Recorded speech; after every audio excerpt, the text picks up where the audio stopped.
नमस्कार, मैं हूं मोहिनी और आप देख रहे हैं प्राइम टाइम खबर। एक भीषण भूकंप ने हिला दी पूरी पृथ्वी की प्लेटें। रूस के कामचातका प्रायद्वीप में आया 8.8 तीव्रता का 1952 के बाद सबसे शक्तिशाली भूकंप और इसके बाद उठी सुनामी की लहरें, जिनका असर सिर्फ रूस तक सीमित नहीं रहा। अमेरिका, जापान, न्यूजीलैंड, फिलीपींस जैसे देशों में अब सुनामी अलर्ट जारी किया जा चुका है। तो क्या है इस आपदा की गंभीरता और किन क्षेत्रों पर सबसे ज्यादा खतरा मंडरा रहा है, चलिए विस्तार से समझते हैं।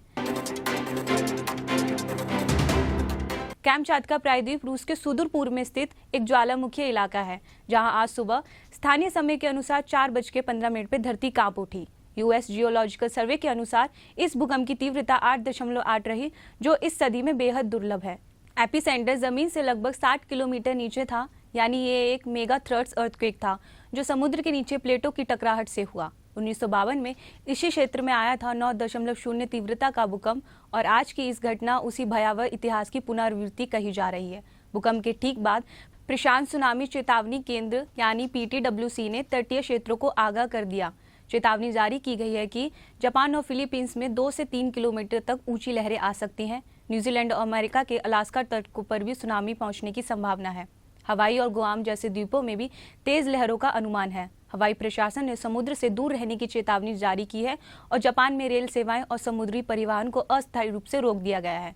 कामचातका के कुछ तटीय गांवों में सड़कें टूट गई और बिजली सप्लाई बाधित हुई है। कुछ क्षेत्रों में भूमि धंसाव भी देखा गया है और स्थानीय प्रशासन ने इमरजेंसी घोषित कर दी है। सोशल मीडिया पे सामने आई तस्वीरों में देखा गया कि कुछ बंदरगाहों में पानी भर गया और कुछ लोग सुरक्षित ऊंचाई की ओर भागते नजर आ रहे हैं।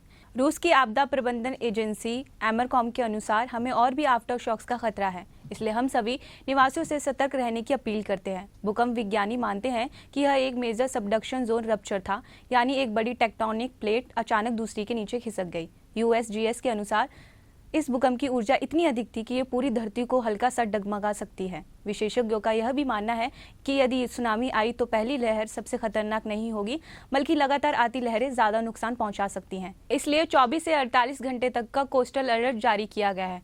तो साफ है, ये सिर्फ रूस की आपदा नहीं बल्कि पूरे प्रशांत क्षेत्र के लिए चेतावनी है। अब तक किसी जान माल के नुकसान की पुष्टि नहीं हुई है, मगर हालात तेजी से बदल सकते हैं। हमारी आप सभी दर्शकों से अपील है कि अगर आप इन प्रभावित देशों में हैं तो स्थानीय प्रशासन की चेतावनियों का पालन करें और समुद्र से दूर रहें। हम इस डेवलपिंग स्टोरी पर लगातार नजर रखे हुए हैं। मैं हूं मोहिनी और आप देख रहे हैं प्राइम टाइम खबर। Stay alert, stay safe.